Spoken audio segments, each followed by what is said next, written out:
Like, where am I? I have no idea where I am. I'm far away where I need to be. We need that wake-up call. We need somebody to kind of shake us, maybe a passenger at that point, saying, dude, you just missed your exit. You need to turn around or you're going to end up in Canada or something. So let's turn around. Zacchaeus needed that kind of help. Zacchaeus was not going to turn his life around on his own. The only thing this guy was going to do is climb up a tree, get a good look at Jesus, and that was going to be his day. He was going to get down from that tree, and he was going to go back to his job, back to fleecing people, back to stealing their money, back to giving to the Romans instead of investing in his own people. That's what he was going to do. He was going to keep going past the exit he should have turned off on. He's going to keep going down the wrong track in life. But that's not what happens. There's a really heart-stopping moment. I want you to put yourself in Zacchaeus' shoes, his small shoes, size 5, I don't know.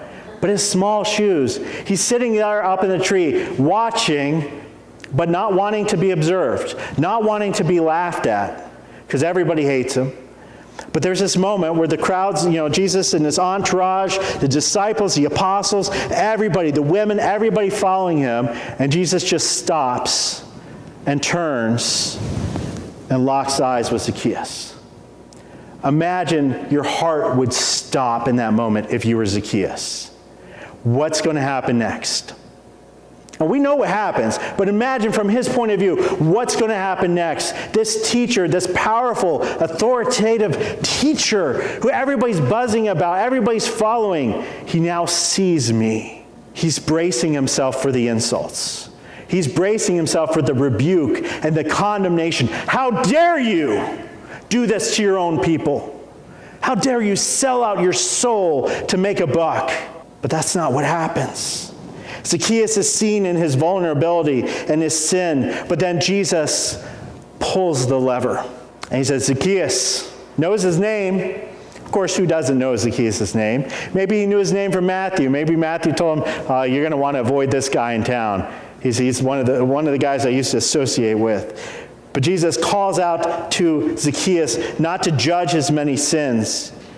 But says, Zacchaeus, I got to go over to your house today.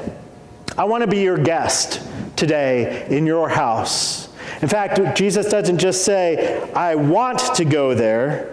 What does he say in verse 5? I must go there. Now, from Zacchaeus, this is astounding. Nobody wanted to fellowship with Zacchaeus. Nobody wanted to be his friend. He didn't throw dinner parties. Nobody wanted to come over. He was untouchable. He lived in a giant mansion with all his wealth and all the emptiness that brought with him.